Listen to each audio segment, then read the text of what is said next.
created all things. A coletânea de livros com atividades Vamos Colorir uma História Bíblica é uma maneira emocionante e envolvente para as crianças aprenderem as histórias surpreendentes da Bíblia. Tem como objetivo despertar o interesse das crianças pelas histórias favoritas da Bíblia. That's cool. Hey sis, which picture is different? That one. Cada livro contém mais de 40 imagens prontas para colorir e páginas de atividades destinadas a envolver as crianças e ao mesmo tempo ensiná-las sobre a palavra de Deus. É uma maneira maravilhosa de estimular o interesse da criança pelas coisas de Deus. Vamos Colorir uma História Bíblica está disponível no Ministério Jimmy Swaggart. Vamos colorir uma história bíblica? It's more than just a coloring book.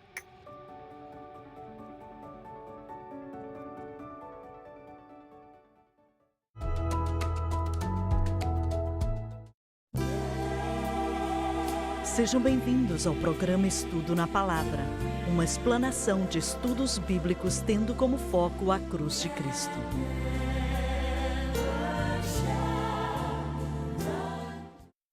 Bem-vindo hoje ao Estudo na Palavra. Eu sou o evangelista Jimmy Swaggart com John Rosenstern, com o Joseph Larson, com o Josh Rosenstern, com o Dr. Don Paul Gray e com o Dave Smith. É muito bom poder estar aqui com você hoje. Demorou um pouco para começar a falar dessa série. Estamos em nossa segunda semana apenas, mas para mim, espero que para você esteja sendo tão interessante quanto é para mim. E vai ficar mais interessante ainda, porque nenhum homem, fora Daniel, falou do futuro desde agora, na verdade, desde 600 anos atrás até a eternidade como ele. Imagina só, ele foi o único que nos falou. E como mencionamos no programa passado, que o livro de Daniel tem a ver com Israel, como o livro de Apocalipse tem a ver com Israel. Se você tentar colocar em um contexto diferente, não funciona. Por isso não é muito entendido, porque as pessoas tentam colocar em lugares diferentes. Pessoas já me perguntaram, os Estados Unidos, a América, está na profecia bíblica? Não está, não.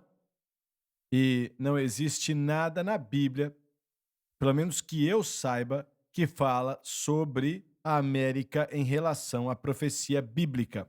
Isso quer dizer que não é importante? Não, é muito importante. Importante demais. Como mencionamos no programa passado, eu acredito que o cetro de poder que foi passado das mãos de Judá há 2.600 anos atrás,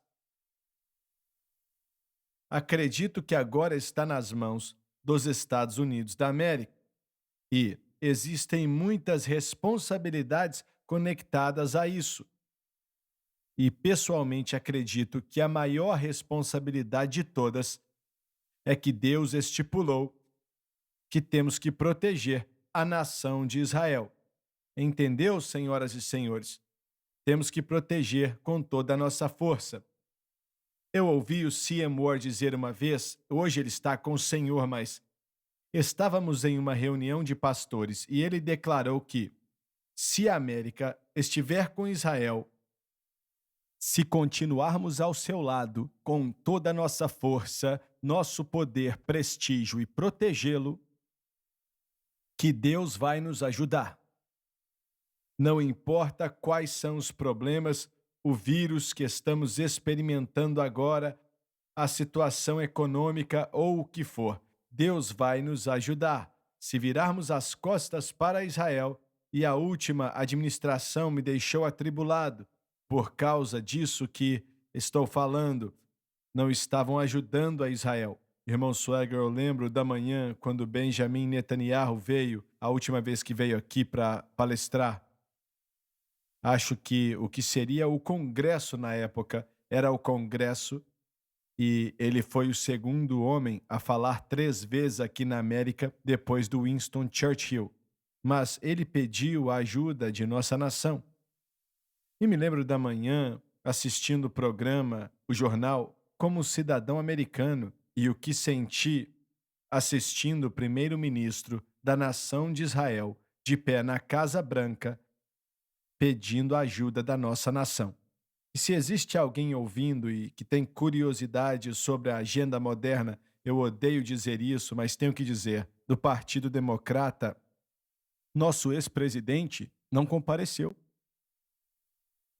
Nem compareceu à reunião para ouvir. Ele não foi. Aquele conduzido na capital, correto. Ele nem foi na reunião. Imagine só.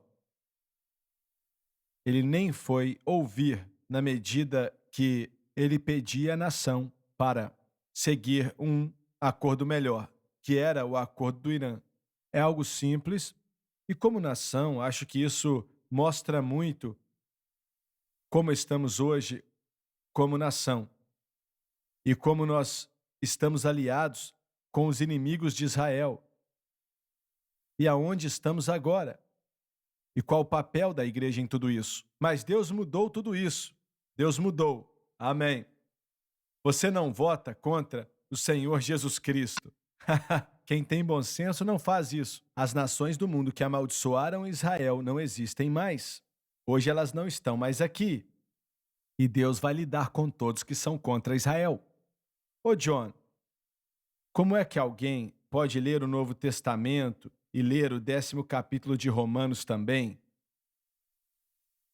e não ver essas coisas? E ainda diz que é cristão, mas desconsidera Israel e pensam, quando eles crucificaram a Cristo, não valem mais nada.